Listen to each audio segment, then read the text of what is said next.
వికారాబాద్ జిల్లా పూడూరు మండలం చన్గోములు గ్రామస్తులు ఆందోళన చేపట్టారు. సమయానికి బస్సులు రావటం లేదని రోడ్డుపై ఆర్టీసీ బస్సును ఆపి విద్యార్థులు గ్రామస్తులు నిరసన తెలిపారు. సరైన టైంకి బస్సులు రాకపోవడంతో పాఠశాలకు వెళ్లేందుకు టైం సరిపోవడం లేదని విద్యార్థులు ఆవేదన వ్యక్తం చేశారు. ప్రతిరోజు 3 సార్లు సరైన సమయంలో బస్సు సౌకర్యం కల్పించాలని డిమాండ్ చేశారు. చిట్టింపల్లి నుంచి లాల్పహాడ్ రోడ్డుకు ఇరువైపులా చెట్లు ఏపుగా పెరగడం, పూర్తిగా గుంతలు ఏర్పడడంతో రాకపోకలకు తీవ్ర అంతరాయం కలుగుతుందని అన్నారు. మండేగూడ చన్గోముల్ రోడ్డును వేయాలని కూడా డిమాండ్ చేశారు.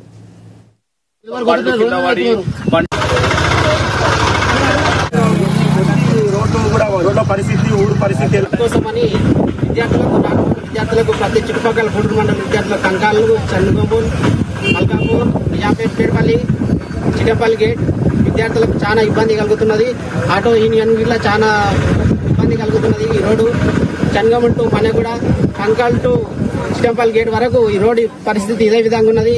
ఈ విధంగా ఉన్నందువలన ఈరోజు బస్సుని ఆపడం జరుగుతుంది. ఇక్కడ ఈ ఎమ్మెల్యే సార్ మన పరిగి శాసనసభ సభ్యులు టి రామ్మోహన్ రెడ్డి గారికి సార్ గారికి విన్నపించింది ఏమనగా ఈరోజు కోసమని రోడ్ల గురించి గ్రామాన్ని అభివృద్ధి గురించి కానీ మాట్లాడదలుచుకుంటున్నాను, చెప్పాలనుకుంటున్నాను.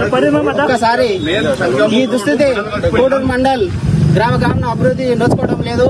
ఈ అభివృద్ధి గురించి మరి పరిగి రామ్మోహన్ రెడ్డి ఏం చేస్తుండో కానీ మాకైతే అర్థం అవ్వట్లేదు.